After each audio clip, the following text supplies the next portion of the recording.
마음속에 있는 박스권은 말해도 돼요? 네, 말해주세요. 어차피 괜찮아요. 다 틀려요. 그렇죠. 틀리긴 저는 한 올해 한 2,600? 2,600에서 지금 고점이 3,000대 뭐 이렇게 생각하고 있어요.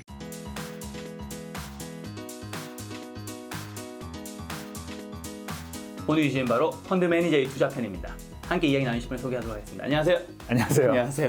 가볍게 자기소개 한번 부탁드리겠습니다. 네, 안녕하세요. 저는 그 핀테크 스타트업 벨로시티 랩을 운영하고 있고, 그리고 유튜브 채널, 기업 분석 전문 유튜브 채널 변두 매니저 채널 운영하고 있는 변두진입니다. 아, 반갑습니다. 왜 갑자기 웃으셨어요? 왜냐면 저희가 여기 이전에 얘기를 막 하다가 이렇게 딱 시작하니까 좀 웃음이 나가지고. 갑자기 각을 잡고. 네. 좀 전까지 되게 편하게 해주셔가지고. 네. 막 편한 얘기 하다가 갑자기 처음에 시작하니까. 촬영 딱 시작할 때 저도 약간 긴장감이 딱 올라가는 것 같아요. 그래가지고 갑자기 또 웃음이 또 터졌습니다. 알겠습니다. 사실 제가 며칠 전에 그 VIP 자산운용의 최윤철 대표님, 그다음 이원투자자문의 박성희 대표님, 그다음 전원투자자 냉철님 이렇게 4명이서 저녁 식사 자리에 있었는데 어떻게 하다가 변두진 매니저님 얘기가 잠깐 나왔어요. 정말. 영광이네요, 영광. 잠깐 나왔는데 최윤철 대표님이 그 변두진 매니저님은 우리한테 없는 게 있다고 하더라고요. 그래서 저는 이제 그날 뭐 주식 투자 관련 이야기하고 있으니까 도대체 뭔가 도대체 왜 자산운용사 대표가 뭐가 그렇죠. 우리한테 없는 게 저분이 있다고 할까 했더니 얼굴이요. 그 말에 4명 다 동의를 하는. 굉장히 잘생기셨어요. 감사합니다. 네, 감사합니다. 야. 예전에는 그런 말을 들으면 뭐 아닙니다. 과찬이십니다 이랬는데 요즘에는 그런 말을 그렇게 자주 못 듣거든요. 나이도 있으니까. 그래서 가끔 그런 말 있으면은 바로 감사합니다. 인정하죠. 저도 다른 그 신사임당님 채널, 천용록 대표님 채널을 보면서 야, 잘생기셨다. 정말요? 감사합니다. 저한테 예전에 출연 시체 메일 한번 보내주셨잖아요. 네, 맞아요. 그래서 제가 그동안 답장을 안 하고 있었어요. 왜 그러셨어요? 너무 잘생겼어. 제가 오징어가 될까봐. 제가 옛날에 그 한 번 경험이 뭐가 있냐면 제가 무슨 영화 시사회를 이제 영화를 보러 갔는데 시사회가 옆에 하고 있는 거예요. 그래서 이제 화장실에 볼일을 보러 갈 수 있잖아요. 그래서 가서 볼일을 보고 있는데 볼일 보고 손을 씻는데 제 옆에 배용준이 있는 거예요. 진짜 배용준 느낌 어땠냐면 와, 기족이 태어나면 이렇게 태어나나? 배우는 다르죠. 연예인은 정말 얼굴도 너무 잘생겨 키도 크신데 몸도 좋으신데 옷까지 또 멋있고 딱 태가 있어서 그 거울을 진짜 깨트리고 싶은. 얼굴도 되게 작으시잖아요. 일반인과는 정말 다른 그런 신체를 가지고 계시니까. 그래서 이제 저는 그 정도까지는 매니저님과 촬영 안 하려고 하다가 그것도 한번 해야겠다. 실제로 만나니까 그 정도는 아니고 그냥 잘생기셨어요. 지금 제 얼굴 테러 당하고 있는 느낌입니다. 자, 이제 본격적인 이야기 좀 드려보려고 하는데 현재 주식시장 리뷰 및 점검을 이제 또 김작가 TV 채널에 처음 나오셨잖아요. 그렇죠, 처음이죠. 한번 좀 얘기 좀 해주세요. 사실은 이게 되게 어려운 질문일 텐데 왜냐면 이게 작년까지만 하더라도 코스피 시장이 상대적으로 좀 쉬운 국면이었잖아요. 왜냐면은 사기만 하면 오르는 장세였고 이게 내가 주식 실력이랑 무관하게 이익을 쉽게 낼 수 있었던 구간이었는데 올해 1월 11일 제가 사실 그 날짜를 잘 기억하는데 그건 이유는 이따 말씀드릴게요. 최고점 찍은 날 아닌가요? 네, 그게 1월 10일이래요. 이제 그때부터 이제 저는 올해 시장은 박스권으로 좀 봤거든요. 박스권으로 봤고 그거에 대한 이유는 사실 올해부터 작년에 이제 코로나 때문에 이제 나왔던 통화 정책 때문이었는데 올해는 키워드가 사실은 그건 것 같아요. 정상화, 노멀라이제이션인데 이제 두 가지 측면이 있을 것 같아요. 이제 통화 정책에 대한 정상화. 그다음에 이제 경기 회복에 대한 이제 정상화가 두 가지 핵심 키워드일 것 같아요. 그러니까 이제 통화 정책은 작년에 워낙 코로나 때문에 뭐 유가도 마이너스로 갔었고 이제 역사적으로 한 번도 경험해보지 못했던 거기 때문에 통화 정책까지도 한번 우리가 한 번도 경험해 못한 강도로 나와서 모든 자산의 가격이 이제 팽창이 됐었던 반면에. 근데 반면에 실물 경기는 엄청 그 괴리가 컸잖아요. 그렇죠? 실물 경기가 좋아서 간 게 아니기 때문에. 근데 올해 같은 경우는 이제 미국 같은 경우는 이제 4월, 5월까지 이제 백신이 다 맞고 이제 그러면 이제 경기 활동도 정상화하기 시작하면 통화 정책 측면에서도 올해는 작년보다는 당연히 강해질 수가 없고 정말로 생각보다 경기 속도가 빠르면 개선 속도가 빠르다고 하면은 테이퍼링에 대한 우려도 생각보다 빨리 나올 수 있을 것 같다. 그렇다라고 하면 작년에 올라갔던 주식 그 기대감, 되게 사회가 변하고 그다음에 뭐 이런 것들이 사실은 다 반영이 이미 되어 있고 올해부터는 그런 작년에 우리가 기대했었던 그런 현상들 큰 뭐 사회적 변화나 실적이라는 이런 것들이 눈에 확인되기 전까지는 네. 주가의 수준이 레벨업 되기는 사실 좀 힘들 것 같다는 생각을 했고요. 네. 그래서 올해는 박스권으로 저는 개인적으로는 보고 있어요. 아, 올해 박스권이요. 네, 네. 만약에 향후 증시 상승을 이제 할 수도 있고 떨어질 수도 네, 있는 거잖아요. 그렇죠. 네. 그럼 향후 증시에 좀 호재가 있다면, 그다음에 아. 악재가 있다면 한 가지씩 좀. 사실은 이게 단기적으로는 사실 그게 예측하기는 어렵고 그냥 네. 중장기적으로 봤을 때 이제 제가 중장기적이라는 그 개념을 보통 말하는 게 이제 한 3년 정도를 이제 중장기적으로 저는 생각을 하거든요. 네. 그 이유는 이제 2008년도 이후, 특히나 2017년도 이후서부터는 이제 경기 사이클이 3년 이하로 축소가 됐다라고 생각이 돼서 경기 사이클이 3년, 그래서 이제 중장기적으로는 이제 3년 무조건 보고서는 한 사이클을 그려야 된다 이렇게 생각이 되는데. 가장 큰 호재라고 했을 때는 글로벌리 ESG라는 표현 것 같아요. 많이 들어보셨잖아요. 그렇죠. 그 ESG라는 것 중에서 저는 가장 주식 투자자 입장에서 가장 중요한 거는 G, 거버넌스인 것 같아요. 거버넌스. 예. 그러니까 이제 environment, 사회, 그 친환경도 되게 중요하고 사회 소셜도 되게 중요하고 네. 그 거버넌스도 다 중요할 텐데 저는 주식 투자자 입장에서 가장 중요한 거버넌스. 왜냐면은 특히 이제 한국 시장에서 이제 재벌 기업들도 그렇고 중소기업들도 그렇고 한국의 개인 투자자들이 어떻게 보면 경영진과 함께 그 이해관계가 동일하지가 않았었거든요. 네. 왜냐하면 지금까지는 그 한국의 재벌이나 아니면 그 기업 문화가 내가 맨주먹으로 만든 내 기업, 이건 내 거야. 내 거지. 내 거지. 내가 내 돈 마음대로 내 건데, 하는데. 내 건데 어디 누가 배당을 달라 그래? 네. 어디 감히 뭐 이런 게 있었는데 이제 전 세계적으로는 사실은 이제 거버넌스라는 거가 이제 다 포함이 되잖아요. 그래서 그런 변화는 주식 투자자 입장에서 가장 큰 호재라고 생각이 들고 그리고 그거에 맞춰서 이제 한국 기업들도 생각보다 엄청 빠르게 네. 이게 바뀌고 있어요. 대기업을 시작으로 해서. 근데 이제 한국 기업의 특징을 보면 대기업이 변화를 하게 되면 중소기업들까지 쭉 이렇게 시간차를 두고서 내려오기 때문에 전체적인 이제 코스피 시장도 포함되고 코스닥에서도 이런 경영진과 소액 주식 투자자들과의 이해관계가 동일선상이 됐다라는 거는 아마 역사적으로는 아마 올해가 본격적으로 시작될 거라고 해서 장기적으로 되게 긍정적으로 보고 있고 네. 이제 두 번째는 이제 그 유동성인데 네. 큰 자금 흐름 측면에서 주식이 되게 좋을 것 같아요. 대표적으로 이제 최근에 올해 들어서 가장 많이 뉴스가 나오지만 그레이트 로테이션이라고 보통 우리가 얘기를 하잖아요. 채권 시장에서의 주식 시장으로의 자금 이동. 네. 물론 최근에는 이제 채권 금리가 좀 급하게 올라와서 올랐죠. 그래서 이제 조금 좀 흔들리긴 하지만 근데 보면 지난 2008년도 이후로 2012년간 채권 시장은 엄청난 불장이었거든요. 엄청 불장이었는데 그런 것들이 어떻게 보면 올해부터는 조금씩 이제 주식 시장으로 옮겨가려는 전 세계적으로 이제 그레이 로테이션이 이게 사실은 예전부터 그레이 로테이션 항상 있었던 얘기였는데 올해부터는 그런 기대감이 좀 더 높아질 수 있을 것 같다라는 생각이 들고요. 그건 이제 글로벌 측면이고 이제 도메스틱하게 이제 국내 측면을 본다고 했을 때는 부동산에서 주식으로 오는 거, 예, 자산의 부의 이동이 왜냐하면 이제 부동산을 가장 많이 소유하고 있는 그 나이대를 보면은 베이비 부머 세대잖아요. 50대, 60대 분들, 58년 개띠 그분들인데 그분들이 이제는 자식들도 다 키웠고 결혼도 보냈고 이제 은퇴 생활을 하시는데 뭐 그분들의 부의 대부분이 지금 부동산에 묶여 있고. 그렇죠. 우리나라가 한 70%가 그렇죠, 맞습니다. 예. 근데 이제 그런 것들이 그분들이 이제 일본에서 한 사례를 많이 보신 것 같아요. 그리고 이제는 부동산에 대해서 월세나 이런 투자 수익률이 낮다 보니까 이것보다 어떻게 보면 배당 수익률이 요즘에 높아지기 때문에 주식으로 충분히 갈 수 있겠다라는 생각을 좀 연세가 있으신 분들이 공감을 하시는 것 같고 그래서 이제 큰 자금으로는 부동산에서의 주식 흐름. 그래서 이 두 가지, 그러니까 ESG와 글로벌리 봤을 때 그레이 로테이션, 채권에서 주식, 한국으로 봤을 때는 부동산에서 주식을 하는 이 자금 흐름 봤을 때는 국내 주식에서는 중장기적으로는 호재라고 생각이 돼요. 그럼 좀 반대쪽은요? 반대는 뭐 다양한 뭐 채권 금리 상승 뭐 이런 걸 뭐 많이들 얘기하시지만 저는 의외로 바이든이 안 좋을 것 같아요. 바이든 왜요? 바이든 뭐 친환경으로 인해서 뭐 그렇죠. 되게 다 좋아하시잖아요. 근데 저는 왠지 생각에 투자자 입장에서 가장 편했던 시기는 트럼프였어요. 아 진짜요? 네. 왜냐하면 트럼프가 모든 거를 대놓고 사실 되게 공격적이고 드라마틱한 정책들을 내보였지만 우리 주식 투자자 이거는 글로벌 어떤 투자자 입장에서 가장 싫어하는 리스크는 어떤 걸로 정의되냐면 불확실성 이런 걸로 변동성으로 이제 보통 우리가 정의를 내리잖아요. 근데 이제 트럼프 같은 경우는 불확실성이 없었어요. 기면 기고 아니면 아니다. 나 얘 싫어해. 나 얘 좋아해. 확실하죠. 확실하잖아요.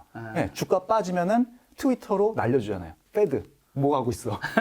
막 트위터로 날려줬잖아요. 장난 아니에요. 그랬잖아요. 그래서 어떻게 보면은 불확실성이 생기려고 할 때마다 트럼프 이제 형이죠. 이제 전 대통령 트럼프 형이 나와가지고 엄청 그런 불확실성은 빨리빨리 해소시켜줬어요. 그래서 이제 트럼프 정권 안에서 보면은 뭐 싫어하시는 분들도 정치적인 성향에 따라 있었겠지만 투자는 투자자 입장에서는 이러한 불확실성은 없었다. 예, 되게 그리고 정책의 방향성도 뚜렷했고 좋아하는 국가, 싫어하는 국가 이런 것들이 뚜렷했기 때문에 불확실성이 많이 없었는데 그 반면에 이제 바이든이 들어오고 나서는 예전에 오바마 정권에 이제 부대통령을 하셨기 때문에 많은 것들이 생각이 나요. 저는 가장 우려되는 것들이 전쟁. 사실 오바마 정권 때 생각보다 이제 전쟁을 많이 했었고요. 근데 이제 그 전쟁들이 우리가 전쟁이 터지고 나서 알았어요. 투자자 입장에서는 항상. 그러니까 이제 최근에 중국과 바이든이 이 정책을 외교를 펼치는 걸 보면 트럼프는 대놓고 나 너 싫어. 이거 해줘. 안 하면 우리 안 볼 거야. 이렇게 했는데 바이든은 이제 유럽 연합, 일본 이렇게 해가지고 물밑 작업으로 들어가잖아요. 물밑 작업으로 들어가서 투자자 입장에서는 뭔가 현실화되기 전까지는 우리가 알지 못해요. 모르는 거죠. 우리가 모르고 불확실성이 커진다라는 거는 투자자 세계에서는 이제 리스크로 정의될 수 있죠. 예, 그래서 저는 왠지 작년에 이제 트럼프가 이제 내려가고 바이든이 와가지고 이제 친환경 정책이다, 뭐 그다음에 그 동맹과 다시 이렇게 하겠다라고 해서 한국의 투자자들도 그렇고 아직도 사실은 상당 부분이 바이든에 대해서 되게 긍정적인 평을 많이 가지고 계신데 저는 투자자 입장에서는 투자자 입장 정치적인 성향을 논외로 하고 투자자 입장에서는 바이든이 어떻게 보면 더 피곤할 수도 있겠다는 생각을 합니다. 그 대통령의 뭔가 행보를 만약에 좀 우리가 살펴본다면 어쨌든 바이든이 부대통령으로 있을 때 전쟁이 많았다라는 거잖아요. 그렇죠, 많았죠. 그 뜻을 그냥 단순하게만 생각한다면 그냥 단순하게 좀 뭔가 바이든 정권 때는 뭐 군수 분야가 조금 괜찮을 수도 있겠네요. 뭐 그럴 수도 있기는 한데 이게 전체적인 금융시장의 불확실성이 더 커지니까 그게 조금 힘들 수는 있겠죠. 알겠습니다. 어쨌든 한국은 박스권에 갇힐 것 같다. 저는 개인적으로 생각합니다. 어느에서 어디 정도 박스권인가요, 그러면? 요것도 사실 이제 제가 1월 11일이라고 말씀을 드렸잖아요. 그때가 이제 삼성전자가 이제 96,000 넘어갈 때였는데 그때 진짜 다들 삼성전자 들어온다고 난리였는데. 그렇죠. 그날 제가 제 영상에서 삼성전자가 이제는 더 이상 싸지 않다라는 영상을 그날 올렸어요. 그래서 저는 걱정이 됐던 게 왜냐면 저희가 삼성전자가 싸다라는 영상을 작년 8월 달에 56,000원일 때 이제 공유를 드렸거든요. 근데 그때는 사실은 관심이 아무도 없으셨어요. 맞아.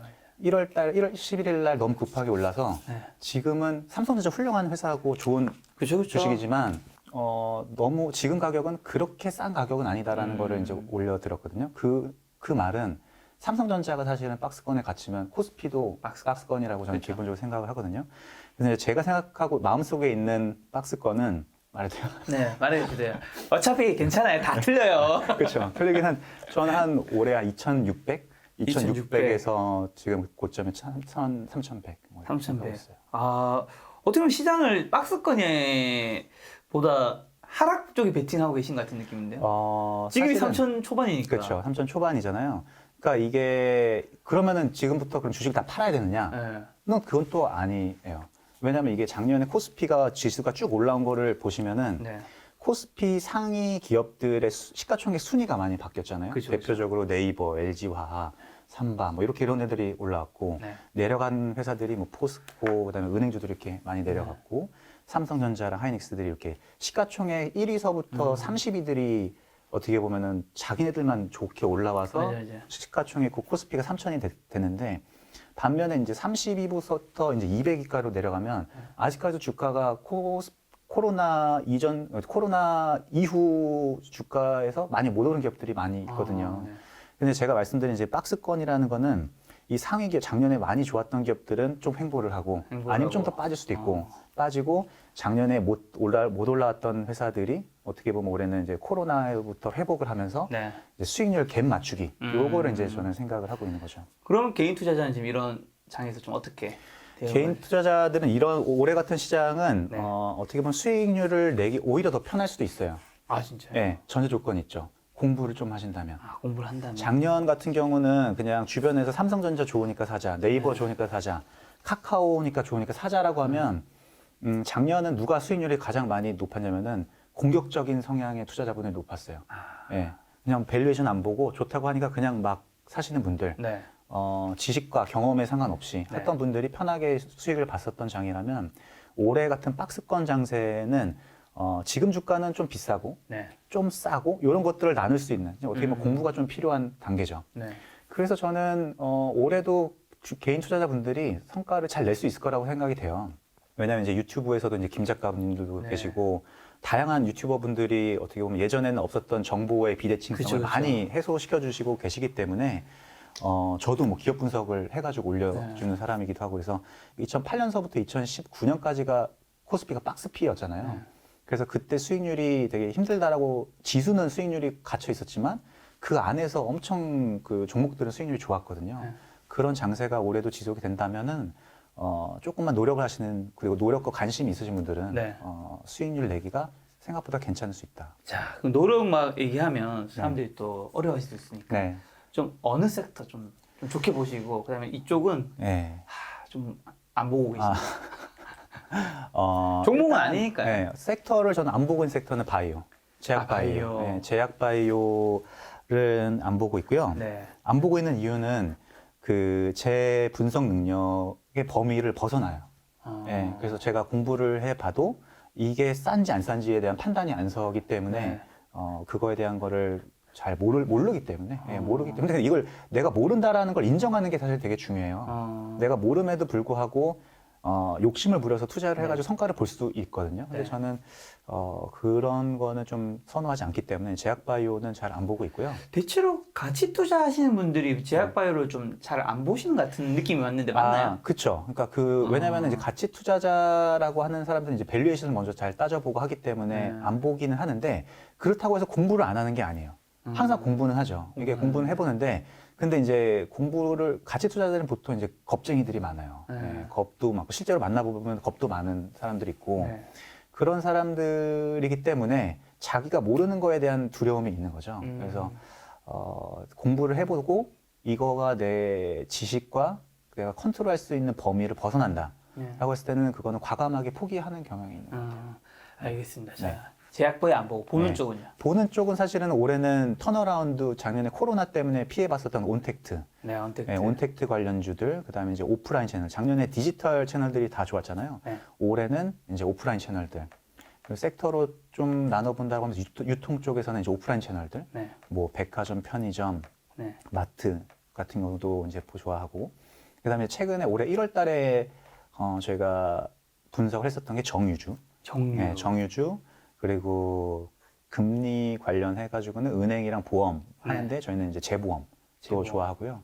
그리고 건설주. 건설주. 네. 이런 것들도 올해는 좀 재밌게 볼 수 있겠다라는 거를 올해 1월 달에 많이 분석했었어요. 네. 근데 지금은 3월이니까 근데 1월 달만 하시더라도 이게 유가가 50불 초반이었어요. 네. 근데 저희가 그때 분석하기는 바이든이 들어오면서 그리고 작년 코로나 영향 때문에 정말 운이 좋으면 한 3년 이내에 우리가 그때 막 미친놈 소리 들을 수 있겠지만 유가가 80불 넘어서 100불까지도 갈 수 있는 시나리오도 있을 수 있겠다라는 걸 이제 수요와 공급으로 막 공부를 했었던 적이 있었거든요. 네네.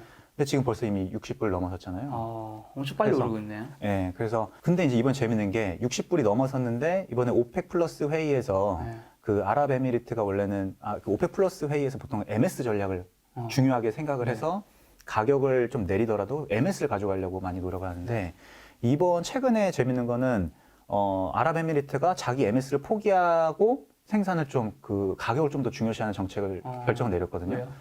그거는 이제 어떻게 보면 가격을 유지하겠다라는 의지가 느껴진 거죠. 네. 그래서 원래 시장에 대한 기대는 오펙 플러스 회의 때 네. 유가가 좀 60불 이하로 떨어질 거다라는 기대를 사실 많이 하고 있었는데 그 이후로 계속 60불에서 유지가 되고 있는 거죠. 예. 그래서 정유주들도 사실은 정유주. 최근에 조금 올라왔지만 네. 올라왔다 좀 다시 또 빠졌어요. 그래서 예, 정유주들은 좀 중장기적으로 3년 이내는 무조건 좀 좋다라고 저는 보고 있어요. 네. 지금 말씀하신 게 이제 금융, 네. 그다음에 정유, 건설, 유통. 네, 이 네 가지 정도인가요? 그렇죠. 야, 이 네 가지는 그때 지금 1월 달 좋게 보셨던 거죠, 일단은. 예, 그럼 지금 3월이잖아요. 그렇죠. 일단 이 네 가지 섹터는 대부분 좀 그때보다는 좀 오른 편인가요? 조금 올랐어요. 조금 올랐죠. 그럼 이제 지금 시점에 재평가를 하고 난 다음에 다시 네. 본다면 어떤? 지금 봐도 지금 말씀드린 거가 괜찮은 것 같아요. 아, 괜찮은 것 같다. 이게 제 건설주 관련해서도 저 건설주 작년 11월에 분석을 했다가 네. 올라갔다 이제 빠졌을 때 다시 한번 재분석을 해본 건데 네. 건설은 지금 밸류에이션도 싸고 지금 업황이 조금 어떻게 보면 물량 확대로 지금 정책이 돌아서고 있고 네. 그리고 이제 계절적으로 지금 봄이 또 시작이 됐고 뭐 이렇기 때문에 건설을 괜찮게 보고 있습니다. 그럼 혹시 유통 쪽에서는 네. 우리가 섹터에서 좀 꼭 확인해야 되는 것들이 있나요?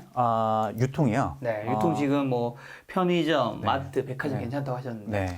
저는 사실 저를 보신 분들 아시겠지만 제가 이마트 때문에 제가 작년에 사실 엄청 욕을 먹었어요. 아, 왜요? 이마트가 본격적으로 오르기 전에 이마트 좋다고 했다가 네. 유튜브에 나가가지고 네. 엄청 주식 못한 사람이 됐었거든요. 네. 지금 좀 오르지 않았나요? 지금 거의 80% 올랐죠. 아. 이마트가. 네. 그래서 이마트는 지금은 좀 어떻게 보면은 좋은 부분이 많이 반영이 되어 있다라고 생각이 들고 지금 가장 선반영이 안 된 거는 편의점인 것 같아요. 아, 편의점이요. 백화점도 사실은 최근에 많이 올랐죠. 기대를 하시고 계신데 네. 사실은 백화점 같은 경우는 성장이 없는 그 유통 채널이거든요. 최근에 이제 현대백화점이 더 현대서울로 여의도에 크게 해가지고 성장성이 나온 것처럼 실적이 나오겠지만 네. 장기적으로 보면은 그 백화점은 ROE가 6% 이상 내는 비즈니스가 아니니까 그런 주식은 장기 투자를 그냥 묻어두고 하는 게 아니라 네. 쌀 때 들어가서 사서 좀 이제 좀 올라오면 팔아야 되는 주식이고요. 저는 이제 편의점은 장기적으로는 계속 성장하는 산업으로 보고 있어요. 왜요? 왜냐면 작년에 코로나 상황인데도 불구하고 CU랑 BGF 리테일의 CU, 그다음에 GS 리테일에도 신규 점포가 800개, 1000개가 생겼어요. 작년에만. 그리고 올해도 신규 점포 성장을 1000개, 800개 이렇게 계획을 하고 있거든요. 편의점은 왜 이렇게 계속 늘어나는 거예요? 이게 베이비 부머 분들의 은퇴랑도 엮여 있는 것 같아요. 왜냐면 그런 분들이 나오셔가지고 예전에 치킨집도 해보시고 자영업도 해보셨는데 작년에 유일하게 오프라인 채널에서 그나마 버틴 채널이 편의점 채널이었잖아요. 그렇죠. 그런데 작년에 뭐 워낙에 자영업 하시는 분들은 힘드셔가지고 그런 것들 때문에 그 좀 돈 있는데 은퇴하신 분들이 조금 캐시 플로우를 원하시는 분들은 아직까지도 편의점이 포화되었죠. 서울 지역이나 그렇죠, 경기 그렇죠. 지역 보면 편의점이 많이 포화되어 있지만 요즘에는 그 편의점들이 좀 더 일본처럼 대형화되고 이런 것들이 있어서 아직까지는 성장이 장기적으로 남아있는 오프라인 채널인 것 같아요. 네. 그리고 이제는 편의점들이 이게 오프라인 채널이 요즘에는 뭐 다 온라인화 되어 그쪽으로 사람들이 많이 보고 있지만 이게 요즘에는 뭐 옛날에 하루 배송 그다음에 아침 배송, 새벽 배송 있잖아요. 근데 요즘에는 막 10분, 30분 만에 배송으로 가고 있잖아요.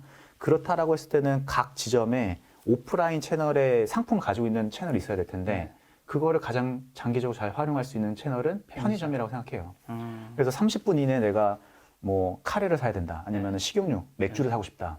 그러면은 이거를 뭐 우리가 쿠팡에 가서 사면은 좀 이게 다음 날 오니까 그렇죠. 편의점으로 배달을 하면은 1시간 이내에 올 수 있는 거죠. 왜냐면 주변에 다 있으니까. 그렇죠. 그래서 그러한 변화들이 뭐 당장은 아니겠지만 한 3년 이내에는 큰 변화가 올 수 있을 것 같다고 생각이 돼요. 그럼 뭐 금융이나 건설 쪽은 좀 건설은 네. 제가 긍정적으로 봤었던 이유는 일단 쌌어요. 밸류에이션이 쌌고 근데 이제 그 건설 같은 경우는 수주 산업이다 보니까 네네. 당장 실적이 싸더라도 향후 수주에 대한 기대감이 없으면 주가는 사실은 더 안 가죠. 네.